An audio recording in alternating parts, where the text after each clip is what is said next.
Hello dear parents, if your child is in the age group of 3 to 7 years and you think that your child lacks focus, अगर आपका बच्चा 3 साल से 7 साल की as का है और आपको ऐसा लगता है कि उसमें फोकस की कमी है, then this video is for you.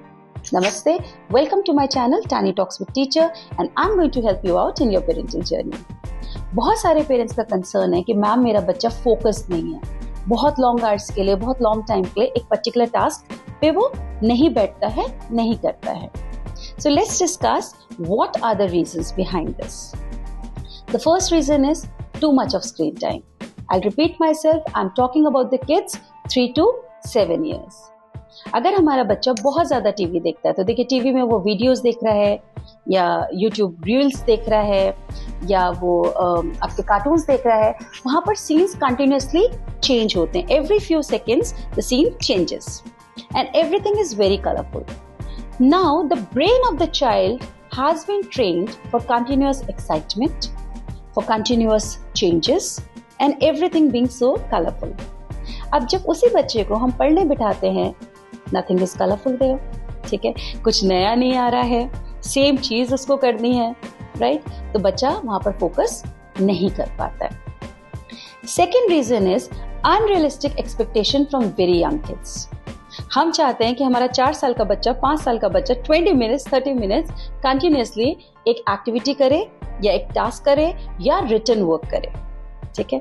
तो वहां पर हमारा बच्चा फोकस नहीं करता है क्योंकि 5 मिनट्स में 10 मिनट्स में उसका ब्रेन उसको सिग्नल देता है आई नीड अ ब्रेक. देखिए मैं सब बच्चों के बारे में बात नहीं कर रही हूँ, बहुत सारे बच्चे हैं जो फोकस्ड होते हैं, बहुत सारे बच्चे हैं जो 30 मिनट्स 20 मिनट्स कंटिन्यूसली बैठ जाते हैं. लेकिन जो बच्चे नहीं बैठ पाते हैं, जो बच्चे फोकस नहीं कर पाते हैं, अगर हम उनको फोर्स करेंगे to sit for longer hours then they don't learn focus, ठीक है. थर्ड रीजन है the learning is not engaging. जिस तरीके से हम अपने बच्चे को वो चीज करा रहे हैं, जिस तरीके से हम उस चीज को सिखा रहे हैं, वो एंगेजिंग नहीं है, ठीक है. आपने बच्चे को बोला तुमको ए लिखना है 20 टाइम्स बिकॉज मम्मा को राइट फॉर्मेशन चाहिए, टीचर को राइट फॉर्मेशन चाहिए. इमेजिन अगर मैं आपसे कहूं कि आप एक पर्टिकुलर चीज को 20 टाइम्स 30 टाइम्स लिखो, सेम चीज को, you will also feel bored.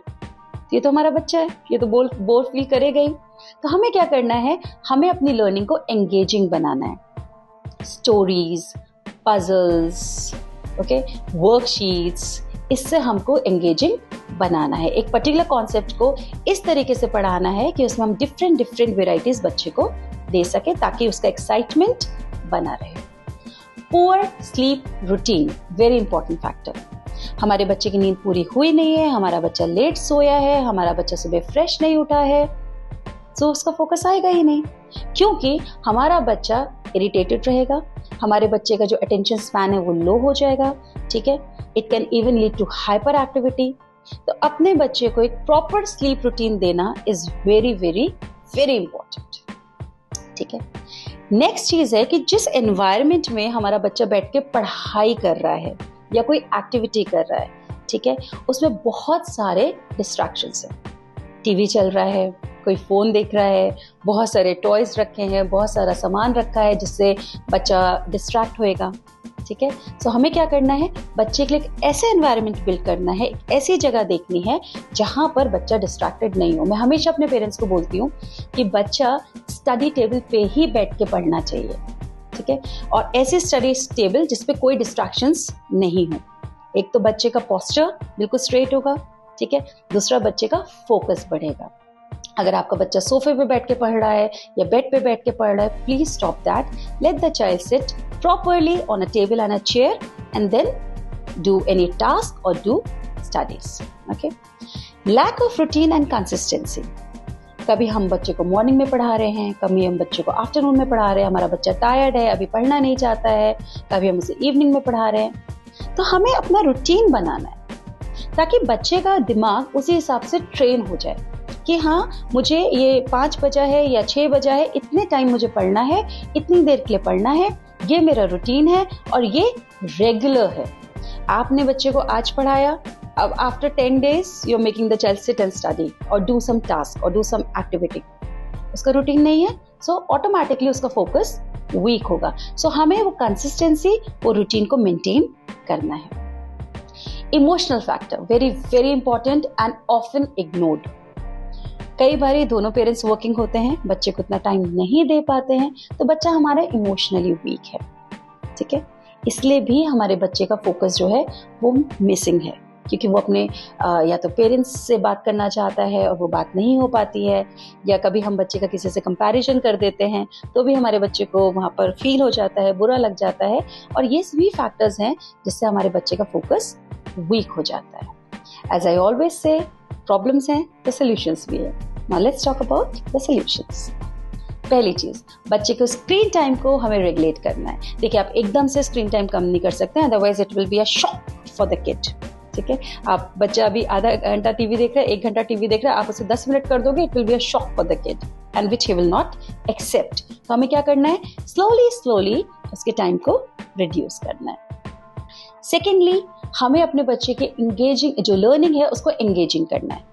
ऐसी एक्टिविटीज पिक करनी है किसी भी कॉन्सेप्ट के लिए जो एंगेजिंग हो, जो एक्साइटिंग हो, जिसमें हमारे बच्चे को अच्छा लगे। हम पजल्स यूज करेंगे, हम ब्लॉक्स यूज करेंगे, हम स्टोरीज यूज करेंगे, हम क्ले यूज करेंगे, हम कलरफुल कलरिंग के लिए वर्कशीट्स यूज करेंगे, बट बच्चे को ओवरलोड नहीं करेंगे, ठीक है। वेरी इंपॉर्टेंट, हमको बच्चे को ओवरलोड नहीं करना है। जितना वो कर रहा है, अच्छे से कर रहा है, फोकस होकर कर रहा है, हमें उतना ही उसे उस पर्टिकुलर टाइम में कराना है। बच्चे की जो स्लीप पैटर्न है उसको इम्प्रूव करना है।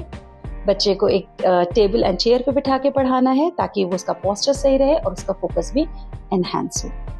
उसके अलावा हमें बच्चे की कंसिस्टेंसी को, रूटीन को मेंटेन करना है, और मोस्ट इम्पॉर्टेंट, उसको इमोशनली स्ट्रॉन्ग बनाना है। अगर आपका बच्चा परेशान है, फोकस नहीं कर रहा है, उस चीज को नहीं कर रहा है, वहीं पर उस काम को बंद करिए, उस एक्टिविटी को बंद करिए and talk to your child, which is very very important. बच्चे से बात करिए कि बेटू क्या हुआ, क्या प्रॉब्लम है, क्या सोच रहे हो आप, एंड डेफिनेटली आपका बच्चा आपको रीजन बताएगा, ठीक है। सो आई थिंक मेरे यहाँ पर मैंने आपको सॉल्यूशंस दिए हैं, ठीक है, इस प्रॉब्लम को सॉल्व करने के लिए घर पर ही। So if you feel my suggestions were helpful, my suggestions were valuable, then please do like, do share, do comment, do subscribe, and do let me know what else I can help you with. Namaste. Thank you.